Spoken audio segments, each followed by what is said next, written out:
Video में हम लोग देखने वाले हैं कि जो बीपीएससी फेज 2 में जो बहाली आ रहा है कंप्यूटर साइंस का 11-12 का, उसमें एक सीट पे कितना फाइट करेगा, कितना कैंडिडेट फाइट करेगा।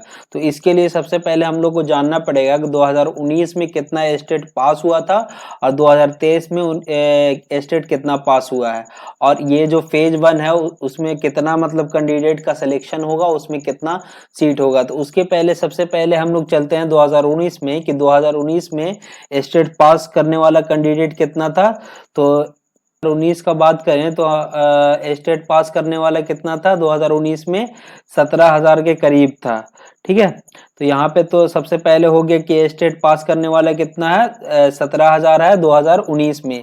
अब हम लोग अभी देखेंगे 2023 में जो अभी फिलहाल में हुआ स्टेट, उसमें कितना पास किया, 10,000 किया। तो हमारे पास स्टेट पास किया हुआ कितना हो गया,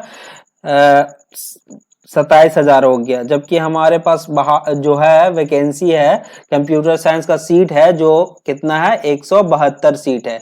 तो इस तरह से हम लोग एनालिसिस करते हैं कि एक सीट पे मतलब कितना फाइट होने वाला है और फेज 1 में कितना मतलब सीट था, कितना का सिलेक्शन होगा।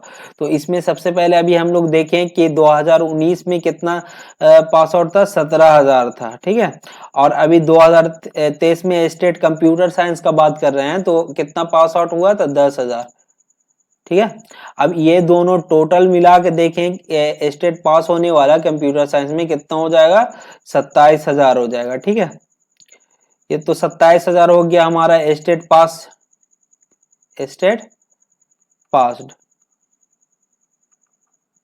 ठीक है, उसके बाद अगर हम देखें कि सीट कितना है फेज 2 में कंप्यूटर साइंस, सॉरी 172 है। तो 172 है, लेकिन टोटल ये पूरा का पूरा आएगा क्या, 227,000 पूरा फाइट नहीं करेगा, क्योंकि अभी बीपीएससी के फर्स्ट फेज में कितना था, 8,000 था। अगर मान ले हम लोग कि पूरा का पूरा अगर ले लेता है सरकार, मान लो कि पूरा का पूरा पास आउट कट ऑफ पार कर जाता है फेज 1 में, तो यहाँ पे ये क्या होगा, घटेगा। यहाँ पे 8,000 क्या होगा, घटेगा। तो यहाँ पे स्टेट पास होया हुआ कितना हो जाएगा, 19,000 हो जाएगा। तो 19,000 को अगर 172 से भाग देंगे तो एक सीट पे कितना आएगा, 110 आएगा। 110 या 111, 110 पॉइंट समथिंग आएगा। तो मान लेते हैं हम लोग एक सीट पे कितना फाइट करेगा, 111 फाइट करेगा।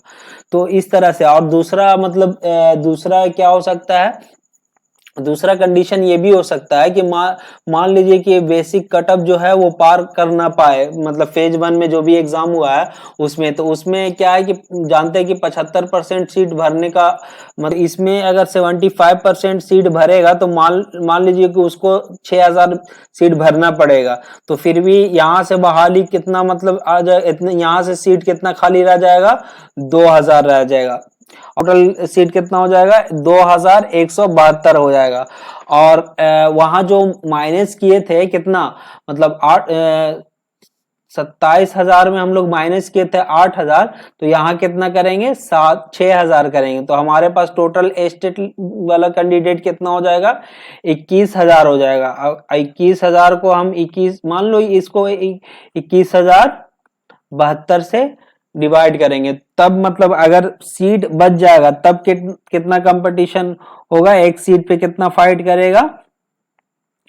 तो हम लोग इसको सॉल्व करेंगे तो कितना हो जाएगा, मतलब मान लो करीब करीब 10, मान लो 9.66 आ रहा है, तो मान लो 10 हम लोग मान लेते हैं। तो एक सीट पे कितना होगा, 10 फाइट करेगा।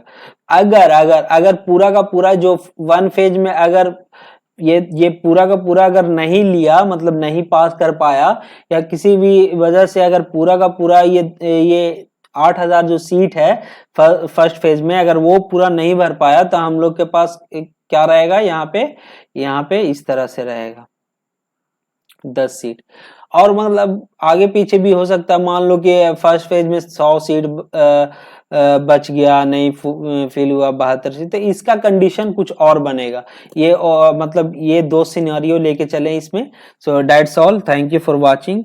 सो जिस तरह से मतलब आपको इसमें सिलेक्शन होना जरूरी है, इस तरह से मतलब क्या है, मेरे लिए सब्सक्राइबर इंपॉर्टेंट है। So please subscribe this channel and like this video. Thank you for watching.